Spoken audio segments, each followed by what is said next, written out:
So, the efforts to begin same-sex marriage, or the legalization of same-sex marriage, came up in the 1990s and continued to grow. Started with a Supreme Court case in Massachusetts, Lawrence versus Texas, which struck down sodomy laws, and then after that there was a victory in Massachusetts that became the first state to legalize same-sex marriage through a court ruling on the federal level. Even though with that, President Bush announced his opposition to same-sex marriage while the House introduced constitutional amendments that would define marriage between a man and a woman. All of this to kind of poke to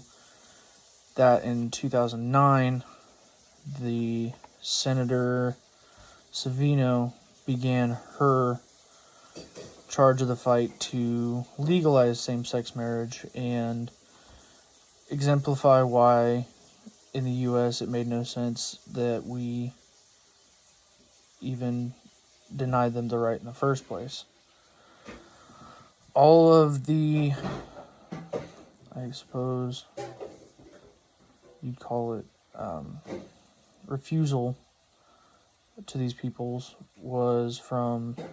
discrimination and prejudice from either their personal lives, personal discomforts, or religious practices that really are meant to be self-imposed rather than imposed on everyone else. And really obstructed, in my opinion, it obstructed the pursuit of happiness for any and all people. Through this, it created a minority status for gay, lesbian persons, and through the early 2000s, you can see jargon that was used by teens and those in junior highs, high school, whatnot, kind of followed suit with that. This made the family life very difficult for them because when someone who has two moms or two dads goes to school and they see that that's how people act towards them, it kind of, I would say, builds that idea of shame towards oneself and criticizes themselves in an internal manner. But I personally strongly stand with Senator Savino and her defense of marriage equality,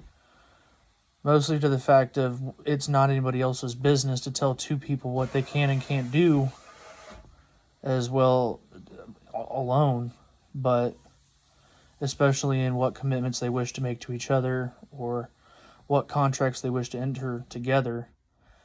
And I couldn't imagine going through life without